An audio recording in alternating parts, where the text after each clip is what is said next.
अब आज हम लोग पढ़ने वाले हैं संस्कृत के पाटलिपुत्र वैभवम चैप्टर 2 पटना की वैभवता। पाटलिपुत्र वैभवम पटना की वैभवता कौन सी विद्या है? तो निबंध है।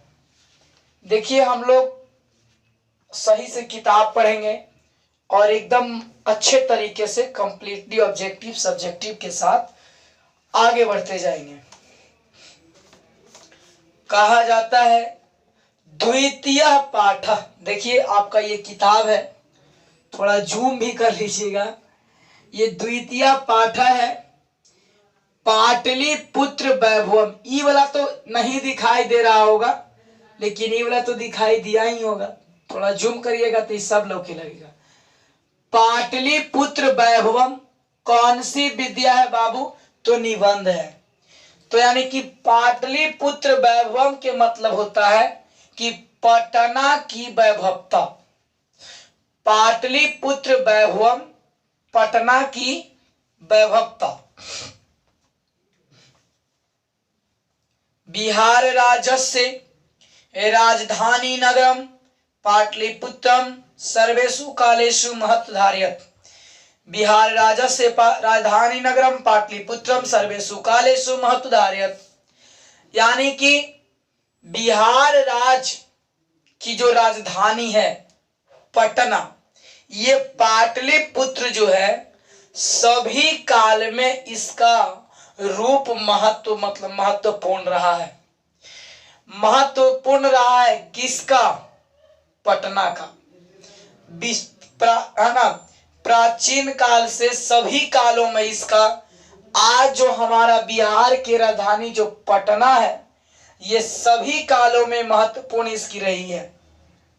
चाहे वो प्राचीन काल हो, चाहे वो मध्य काल हो, चाहे वो आधुनिक काल हो, इन सभी कालों में पटना का वर्णन किया गया है।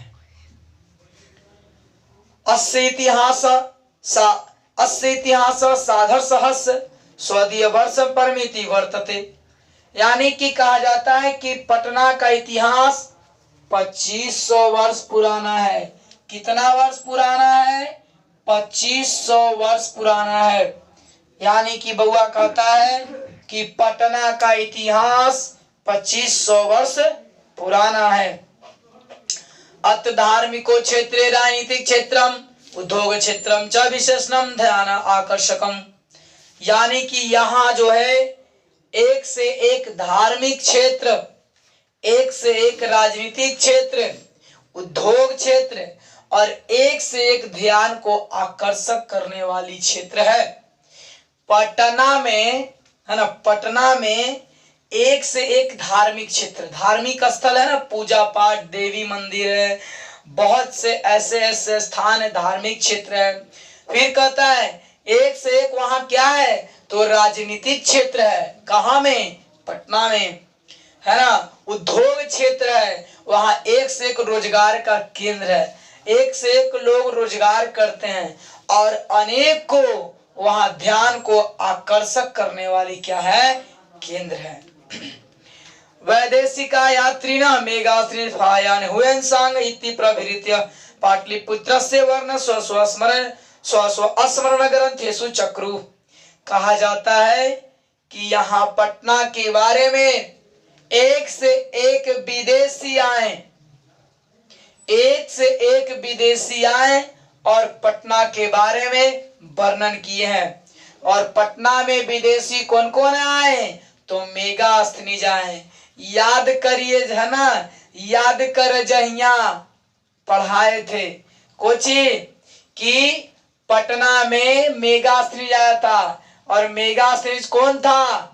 तो यूनान का राजदूत था, जो कि चंद्रगुप्त की पत्नी सेल्यूकस निकोटस की बेटी, है ना, सेल्यूकस निकोटस की बेटी जो कार्नेलिसा हेलेना से शादी कर ली थी, तो वो मेगास्थनीज के लवर यानी कि प्रेमी था। और उसी में कहा आया था? इंडिया में। और वो पटना में पूरा भारत में रहकर 6 वर्षों तक रहा। और 6 वर्षों तक रहने के बाद वो कहाँ के राजदूत था? यूनान के, और ये स्वस्मरण यानी रह कर खुद मतलब स्मरण किया और उसी को बोला गया कुछ बाबू स्वस्मरणेषु, यानी कि वो पुस्तक लिखा। मेगास्थनीज ने एक पुस्तक लिखा इंडिका।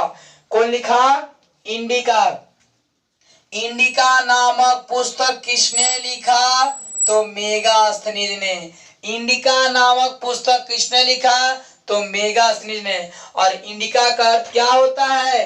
तो स्वाध्याय, स्वाध्ययन, यानी कि खुद कुछ ही करके अध्ययन करके। कहता है वैदिशिका यात्रिना मेगास्थनीज फायान हुएन स्वांग इति संग प्रभृते स्वपाटलिपुत्रस्य वर्णम स्वस्मरण ग्रंथेषु चक्रु।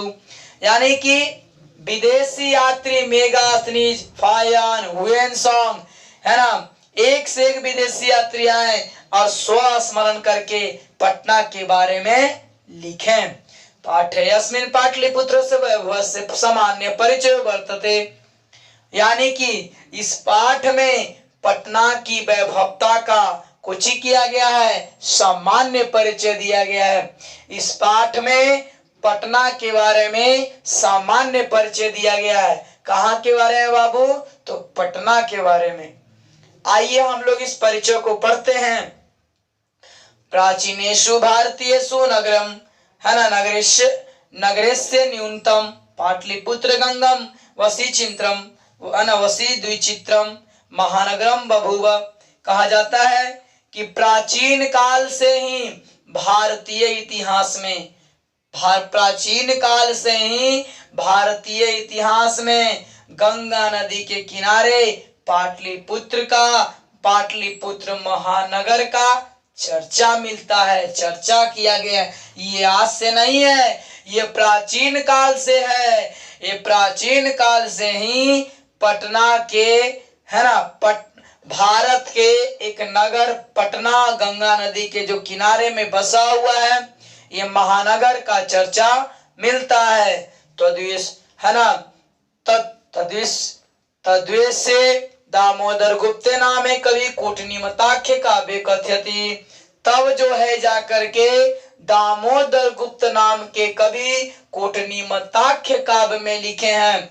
यानी कि बउआ पूछता है कभी कभी कि दामोदर गुप्त ने कौन से पुस्तक की रचना किए? तो कूटनीमताख्य। कूटनीमताख्य पुस्तक के रचनाकार कौन है? तो दामोदर गुप्त। दामोदर गुप्त ने कौन से पुस्तक के रचना किए हैं? तो कूटनीमताख्य, है ना। तो उसी में कहा गया है अस्ति महातिलकम सरस्वती कुलगिरिहनम महानगरम नामना पाटलिपुत्रम परिभूत, है ना, परिभूत पुरंदरम स्थानम। फिर से अस्ति महातिलकम सरस्वती कुलगिरिहनम महानगरम नामना पाटलिपुत्रम परिभूत पुरंदर सुंदर स्थानम। यानी कि अस्ति सरस्वती का महातिलक है। कौन? पटना। और तिलक को कहाँ लगाते हैं? तो ललाट में। तो सरस्वती का कुलगिरी किसे कहा गया है? तो पटना को। सरस्वती का कुलगिरी किसे कहा गया है बाबू? तो पटना को, है ना। फिर कहते हैं कि ये ना, ये महातिलक है, ये तिलक के समान है, ये तो महातिलक है, ये एक तिलक है, धरती का तिलक है। कौन? पटना। सरस्वती का कुलगिरी है, सरस्वती का भंडार है। कौन? पटना। और ये सत्य बात है, आज एक से एक विद्वान लोग कहाँ में पनपे हैं? तो पटना से पनपे हैं ना। जैसे कि खान सर, बहुत सारा एक से एक टीचर अभी आज पटना में प्रसिद्ध हुए हैं। कहता है नामना पाटलिपुत्रम परिभूत पुरंदर स्थानम। यानी कि पटना में एक से एक, है ना, एक से एक भूतकाल से ही एक से एक सुंदर से सुंदर स्थान है। ऐसा हम नहीं बोल रहे। कौन? दामोदर गुप्त बोल रहे हैं। और दामोदर गुप्त के पुस्तक कौन? कूटनीमताख्य में। इतिहास से श्रूयते यत गंगा तीरे बुद्ध काले पाटलिग्राम स्थित आसीत्। इतिहास में सुनने को ऐसा मिलता है, इतिहास श्रूयते यत गंगा तीरे बुद्ध काले पाटली ग्राम स्थित आसीत। इतिहास में ऐसा सुनने को मिलता है कि गंगा के तीरे, है ना, नदिया के तीरे नहीं, गंगा के तीरे यानी कि गंगा के किनारे में एक बुद्ध काल के समय में एक शहर बसा था जिसका नाम था पाटली ग्राम, जिसका नाम था कोची बाबू, पाटली ग्राम। यत्र च भगवान बुद्ध बहुकत्व समागत तेन कथिम आसीत यद ग्राम ययम महानगरम भविष्यति किंतु कलहस्य अग्निदाहस्य जलपुरस्य च भवात् सर्वकांडम भविष्यति। और भगवान बुद्ध इस पटना के जैसे मानते हैं बाबा, ध्यान दीजिए कि यहाँ पे कहा जाता है कि मान लो कि यहाँ पटना है और एक गंगा नदी के किनारे स्थित है, तो भगवान बुद्ध इसी रास्ते से आते थे और जाते थे। तो बोले थे कि एक दिन ये महाना है ना, एक दिन ये गांव, और गांव कौन, पाटली ग्राम, पाटली ग्राम, है ना, पाटली ग्राम। एक दिन ये पाटली ग्राम क्या बनेगा, महानगर बनेगा। तो पूछता है बाबू कि पटना के बारे में भविष्यवाणी कौन किए थे, तो महात्मा बुद्ध किए थे।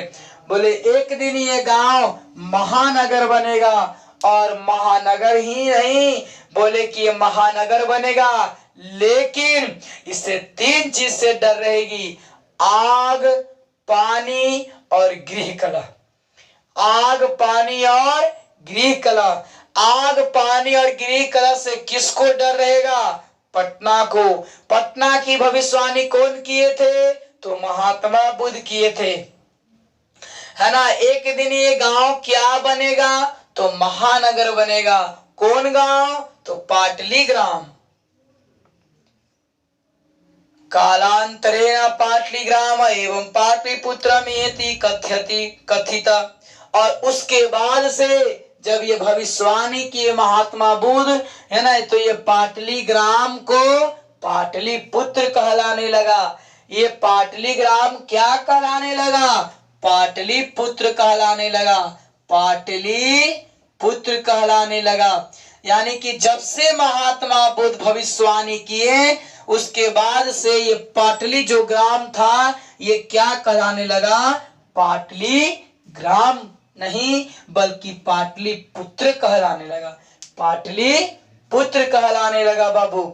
आगे कहता है चंद्रगुप्त मौर्य काले अस्य नगरस्य शोभा रक्षा व्यवस्था च अति, है ना, अति कृष्टा सी आदिति यूनान राजदूता मेघास्त निज स्वस्मरणे सुनिरूप्यति। कहता है चंद्रगुप्त मौर्य के शासन काल में इस नगर की रक्षा व्यवस्था काफी शोभनीय थी, काफी रमणीय थी, काफी उत्क्रम निष्ठिय थी। और ऐसा वर्णन कौन किया है, तो यूनान के राजदूत मेगास्थनीज। ऐसा कौन किया है, तो यूनान के रहने वाले यूनान के राजदूत मेगास्थनीज ने बताया है कि कोची कि चंद्रगुप्त मौर्य के शासन काल में इस नगर की रक्षा व्यवस्था काफी रमणीय थी, काफी सुंदर थी। और ऐसा यूनान के रहने वाले राजदूत मेगास्थनीज ने बताया है। अस्य नगरस्य वैभवम प्रियदर्शिना शोकस्य समय सूत्राम समृद्धम। और इस नगर की, है ना, इस नगर की रक्षा व्यवस्था, इस नगर में काफी विकास अगर हुआ है तो वो हुआ किसके शासन काल में बाबू, तो अशोक के समय में। यानी कि अशोक के समय में इस नगर की विकास और तेजी से हुई है, काफी विकास हुआ है। बहुकालम पाटलिपुत्र से प्राचीन सरस्वती परंपरा है ना प्रावर्तत इति राजशेखर स्वकाव्य मीमांसा नाम के कवि शिक्षा प्रमुख ग्रंथे सादरम स्मृति। बहुत समय बीत जाने के बाद प्राचीन काल से ही कहा जाता है तो सरस्वती का तो कुलगिरी है ही, ये सरस्वती का भंडार ही है। कौन, पाटली ग्राम से बना कुछ बाबू पाटलिपुत्र। और उसी में राजशेखर कहते हैं जो क्या थे, स्वकाव्य मीमांसा पुस्तक के रचनाकार हैं। स्वकाव्य मीमांसा पुस्तक के रचनाकार कौन है? तो राजशेखर। राजशेखर कौन से पुस्तक रचनाकार कौन है? राजशेखर कौन से पुस्तक के रचनाकार है? तो स्वकाव्य मीमांसा। उसी में कहते हैं अत्रोवर्ष वर्षाभिः पाणि पिंगलो लावडी व्याडी वर रुचि पतंजलि परिछात ख्यातम ख्याति में पुंजमु। यानी कि यहाँ एक से एक विद्वानों का जन्म हुआ है। कहाँ में? पटना में। शंकर भगवान के डमरू से जो 14 प्रकार के आवाज निकला था,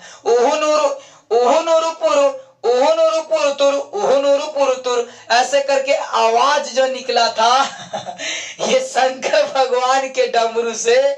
और इस आवाज को कौन पकड़े थे? तो व्याकरण के रचयिता जो पाणिनि, और पाणिनि उसी आवाज को पकड़े, यानी कि क्या कहलाए? व्याकरण के रचयिता, पिंगल, बलरुचि और योग दर्शन के गुरु। या जो योगासन होता है जो रामदेव बाबा हैं, वही बोले कुछ, यानी कि योग दर्शन के गुरु कौन बने? पतंजलि हैं।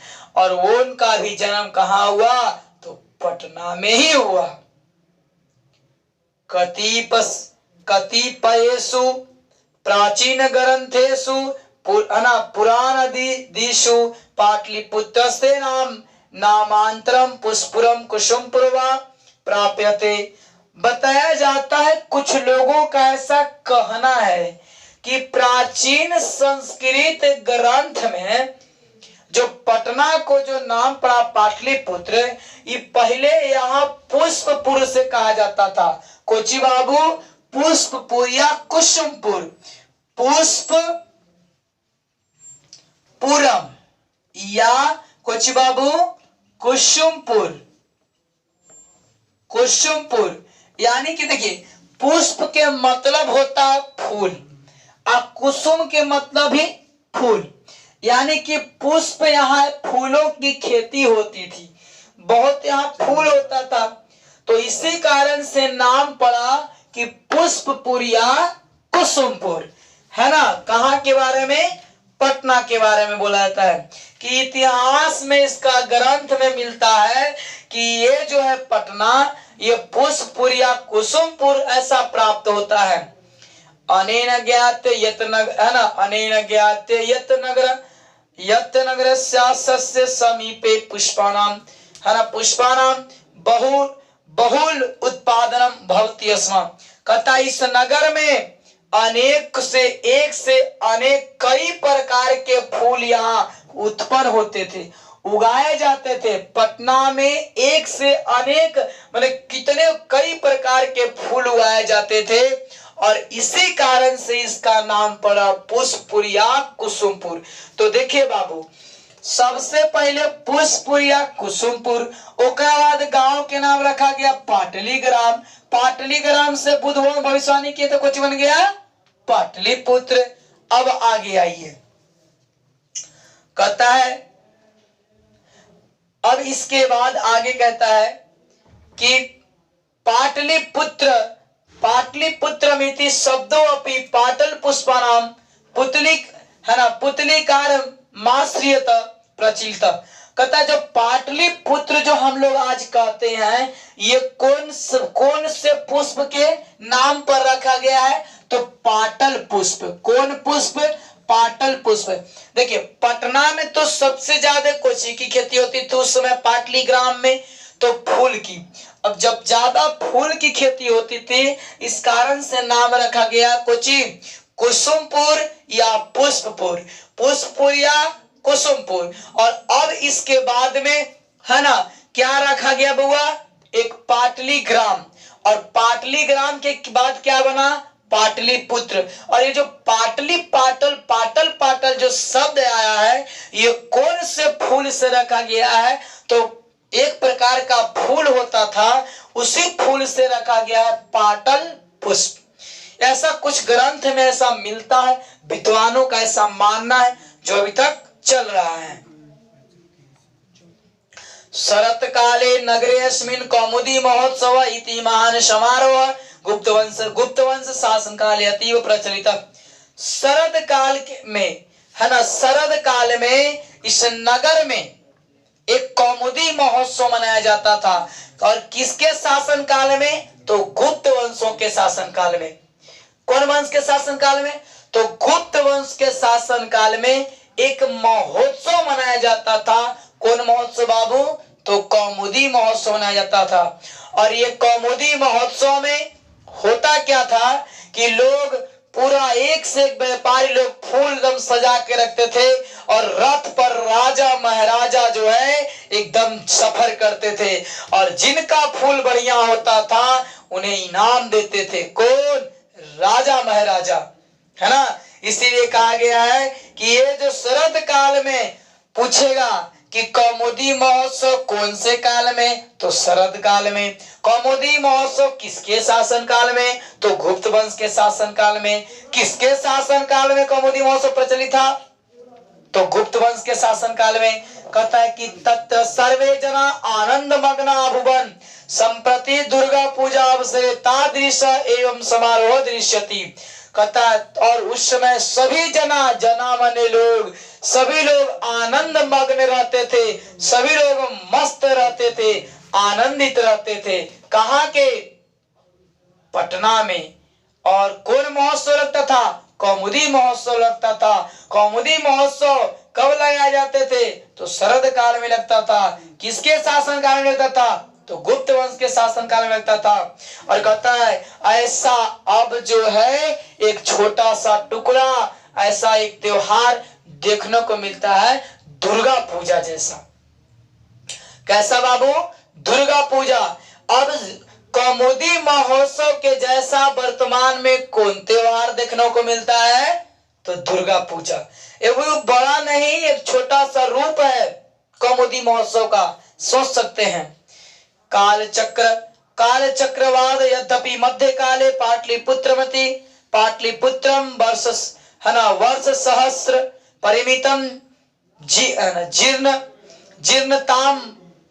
ताम्र वनभूत। यानी कि कहा जाता है कि समय काल चक्र गड़बड़ाने के कारण मध्य काल में 1000 वर्ष तक पटना का स्थिति गड़बड़ रहा।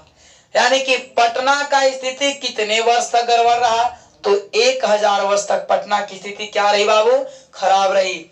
कहता तस्य संकेत अनेकेषु साहित्य ग्रंथेषु मुद्रा राजस्य लभ्यते मुगल काले अस्य नगरस्य समुद्र जाता।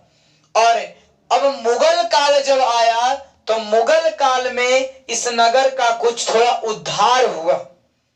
1000 साल के बाद, यानी कि गुप्त वंश के बीत जाने के बाद में जब आता है कौन? मुगल काल। तो मुगल काल में कहा जाता है किसका थोड़ा उद्धार हुआ? आलंग शासन काले च पाटलिपुत्र से सुतराम विकास हो जाता। और सबसे ज्यादा विकास तो अंग्रेजों के शासन काल में हुई, है ना। आलंग शासन काले च पाटलिपुत्र से सुतराम विकास हो जाता। यानी कि अंग्रेजों के शासन काल में पटना का विकास काफी हुआ। नगरमिदं मध्य काले एवं पटनेति नामना प्रसिद्धम, है ना, प्रसिद्धमगात। यानी पटना जो शब्द पड़ा, आइए बउआ, पटना पटना पटना, यानी कि पटना जो शब्द पड़ा ये कौन काल में पड़ा? तो मध्य काल में। देखिए बाबू, सबसे पहले तो पुष्पपुरिया कुसुमपुर से पाटलीग्राम से नाम पड़ा पाटलिपुत्र कौन से फूल के नाम पर रखा गया? तो पाटल पुष्प। और ये कौन से काल में रखा गया? पटना शब्द कौन से काल में? तो मध्य काल में। कौन काल में बउआ? मध्य काल में। कहता है पटना का विकास किसके शासन काल में अधिक हुआ? तो अंग्रेजों के शासन काल में भी हुआ, है ना। कहता है अयम शब्द पतन मिति शब्दात निर्गत। और जो पटना जो शब्द रखा गया, विद्वान कुछ ऐसा मानना है कि पतन शब्द से रखा गया है। कौन शब्द से? पतन शब्द से, यानी कि पटना के बारे में जो पटना शब्द मिलता है, सहित हर एक इतिहासकार का अपना अपना राय है, अपना अपना विचार है, अपना अपना भावना है, अपनी अपनी मानना है। तो कौन शब्द से बउआ? पतन शब्द से। पटना जो शब्द है पतन शब्द से। कौन से पुष्प? तो पाटल पुष्प, है ना। आगे कहता है नगरस्य पालिका देवी पटन देवी यद्यापि पूज्यते। और पटना के नगर पालिका देवी कौन है? पटन देवी। अवतारे माई पटन देवी हो, है ना। तो पटना के नगर पालिका देवी कौन है? पटना के नगर पालिका देवी कौन है? तो पटन देवी है ना। और आज हर एक गांव में होता है ना देवी थान, तो गांव की रक्षा करते हैं। उसी प्रकार से पटना को रक्षा करने वाली एक देवी माँ है। कौन देवी? पटन देवी है। संप्रति पाटलिपुत्रम अति विशाल वर्तते बिहार राज्यस्य बिहारस्य राजधानी च अस्ति। कहता है कि आज पटना काफी विशाल है, काफी बड़ा है, और वर्तमान में यह बिहार की राजधानी भी है। अनुदिनम नगर से विस्तार भवति। और ये दिनों दिन इस नगर का विकास होता जा रहा है। दिनों दिन इस नगर का क्या हो रहा है?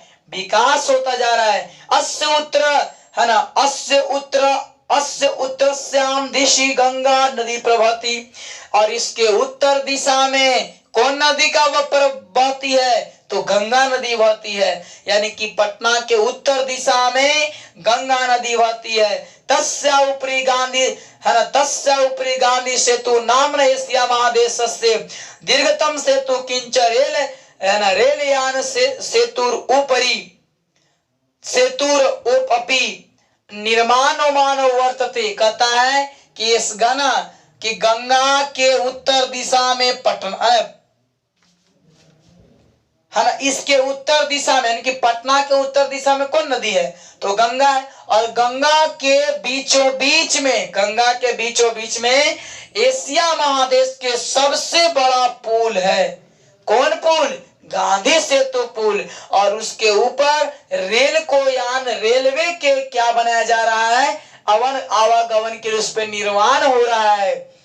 कहता है नगरे यस्मिन उत्कृष्ट संग्रहालय सचिवालय उच्च न्यायालय गोलगृहम तारामंडल जैविक उद्यान मौलिकालय शेष महावीर मंदिर, है ना, इत्यादि दर्शनीय संति। और कहता हुआ कि यहाँ जो है एक से एक नगर है। इस नगर में संग्रहालय है, उच्च न्यायालय है, हाई कोर्ट है ना, सचिवालय है, गोलघर है, तारामंडल है, जैविक उद्यान है। और मौर्य काल, यानी कि चंद्रगुप्त मौर्य के जो शासन काल में जो आज भी कुछ तलवार है, राख है, अवशेष है, जो हथियार वगैरह जो है, टोपी, सब आज भी मौर्य काल के अवशेष वहां रखे हुए हैं। और वहां तो सबसे आप स्टेशन पर जैसे उतरेंगे तो एक मंदिर मिलेगा। कौन मंदिर? महावीर मंदिर का भी चर्चा है। ये काफी दर्शनीय है। प्राचीन पटना नगरे सिख संप्रदाय से पूजनीय स्थलम, है ना, 10वें गुरु गोविंद सिंह से जन्म स्थानम गुरुद्वारेति नामना प्रसिद्धम वर्तते। और कहता है पटना नगर में सिख संप्रदाय के 10वें गुरु का जन्म किनका? गुरु गोविंद सिंह का, है ना। कहा जाता है कि चिड़ियंते मैं बाज तुड़ाऊं, है ना, चिड़ियंते मैं बाज तुड़ाऊं और 1.25 लाख पर एक लड़ाऊं, चिड़ियंते मैं बाज तुड़ाऊं तवे नाम, है ना, तवे गोविंद सिंह नाम कहाऊं। 1.25 लाख पर एक उड़ावा, चिड़ियंते मैं बाज तड़ावा और 1.25 लाख में ना तवे गोविंद सिंह नाम कहावा। ऐसे करके उनका एक कथन है। तो प्राचीन काल में सिख संप्रदाय के 10वें गुरु किनका? गुरु गोविंद सिंह का जन्म हुआ। और गुरु गोविंद सिंह के जन्म स्थान पर वहां एक गुरुद्वारा है। तो गुरुद्वारा कहाँ है? पटना में। और पता है गुरुद्वारा में भोजन फ्री में मिलता है, फ्री में मिलता है वहां भोजन सभी लोगों को पटना में। तत्र देशास्य तीर्थयात्रिय दर्शनम, है दर्शना मायायंती। और कहता है बुआ आयंती, दर्शन दर्शनम आयंती, और कहता है कि यहाँ एक से इस देश के एक से एक इस यहाँ पर एक से एक यात्री यहाँ क्या करने आते हैं, दर्शन करने आते हैं। एवं पाटलिपुत्रम प्राचीन कालत अधाविधि विभिन्न क्षेत्रेषु वैभवम धारयति सर्वे संकलित रूपेण संग्रहालय दर्शनीयमिति। कहता है कि पटना जो है प्राचीन काल से लेकर के आज तक में इतना एक से एक है ना, इसका विभिन्न क्षेत्र में क्या रहा, इसकी वैभवता रहा, जो कि आप इस चैप्टर में पूरा देख ही लिए। अब कहता हुआ यहाँ का अगर घूमने लायक दर्शन है, अगर स्थान है तो वो है संग्रहालय। पर्यटन मानचित्र नगरमिदम महत्वपूर्णम, और इस पर्यटन में इस नगर को घूमने लायक अगर है तो इसके मानचित्र में कौन है, पटना। और इस प्रकार से हुआ आपका ये पाटलिपुत्र वैभव क्या हो गया, समाप्त हो गया। देखिए बाबू, यदि इस वीडियो को आप सही तरीके से देख लेंगे तो पूरी दावा के साथ कहते हैं YouTube पर आपको ऐसा वीडियो मिलने वाला नहीं है। साथ ही साथ पूरा ऑब्जेक्टिव पूरा सब्जेक्टिव, अब थोड़ा दिक्कत नहीं होगा। कुछ लोग को अब कहानी एक बार पढ़ लेंगे, अरे किताबे में सुना ऑब्जेक्टिव सब्जेक्टिव आया है, कुछ लोग VVI ऑब्जेक्टिव VVI सब्जेक्टिव उका माने नरद के लेवल से टच है ओकरा, या बोर्डे से रात में बात हो जाएगा। आप एक बार वीडियो को सही से देखें, एक को ऑब्जेक्टिव और ना सब्जेक्टिव छूटेगा। ठीक है बाबू, तो आज के लिए इतना ही, हम फिर मिलेंगे नेक्स्ट डे नेक्स्ट वीडियो में, है ना। और आज के लिए इतना ही। हमारे चैनल को लाइक करें, सब्सक्राइब करें, शेयर करें।